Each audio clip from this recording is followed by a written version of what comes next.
एक तरफ हरियाणा बीजेपी में बवाल मचा हुआ है, नेताओं के इस्तीफे हो रहे हैं, तो विपक्षी इंडिया गठबंधन एकजुट होता हुआ दिखाई दे रहा है। हरियाणा विधानसभा चुनाव में भी इंडिया गठबंधन मिलकर पूरी मजबूती से चुनाव मैदान में कूदने की तैयारी कर रहा है। कांग्रेस चुनाव में कुछ सीटों का त्याग करने को दिखाई दे रहे हैं, तो बीजेपी के अंदर एक एक सीट को लेकर टकरार मची हुई है। बीजेपी में बिखराव तय दिख रहा है, तो इंडिया में मजबूत एकता सामने आ रही है। हरियाणा में महागठबंधन बनाने का विचार कांग्रेस सांसद राहुल गांधी ने सामने रखा था। अब यह सच होता दिखाई दे रहा है। आम आदमी पार्टी के साथ सीट पर बंटवारे की बात चल रही है।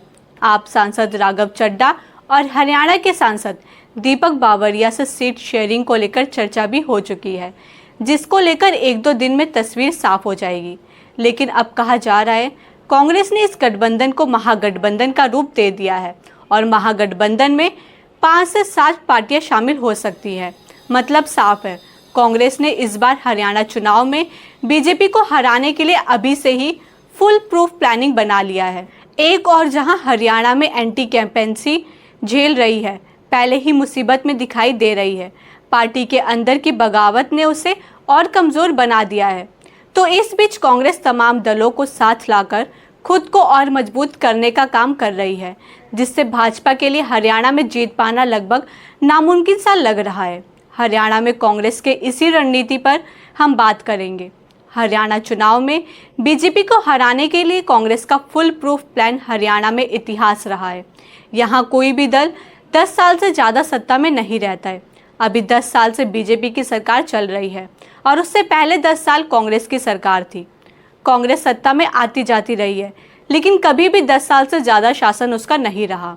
बीजेपी तो 2014 में पहली बार हरियाणा की सत्ता में आई थी। इससे पहले तो वह कभी INL और लोक दल से गठबंधन करके सत्ता में भागीदार रही, लेकिन उसकी सरकार पहली बार 2014 में बन पाई थी।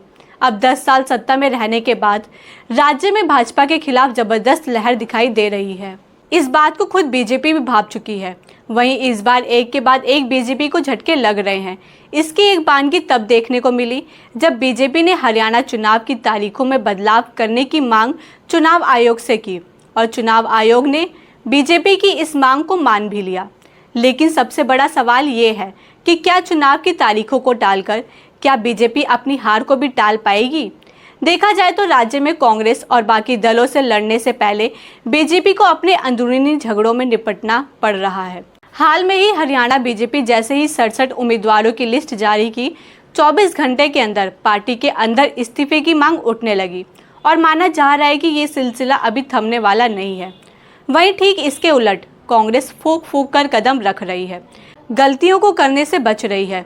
जो गलती बीजेपी कर चुकी है, यानी कि हरियाणा में बीजेपी के सब प्लान पर राहुल गांधी का मास्टर प्लान भारी पड़ता दिखाई दे रहा है।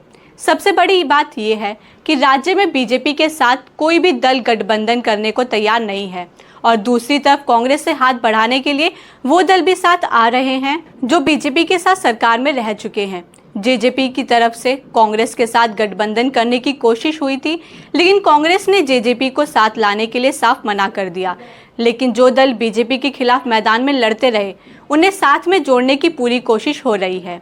राज्य में आम आदमी पार्टी के साथ कांग्रेस अन्य दलों के साथ चुनाव लड़ने का प्लान कांग्रेस का मास्टर प्लान माना जा रहा है और इस मास्टर प्लान के जरिए कांग्रेस राहुल गांधी की अगुवाई में हरियाणा में जीत की ओर आगे बढ़ती और दिखाई दे रही है।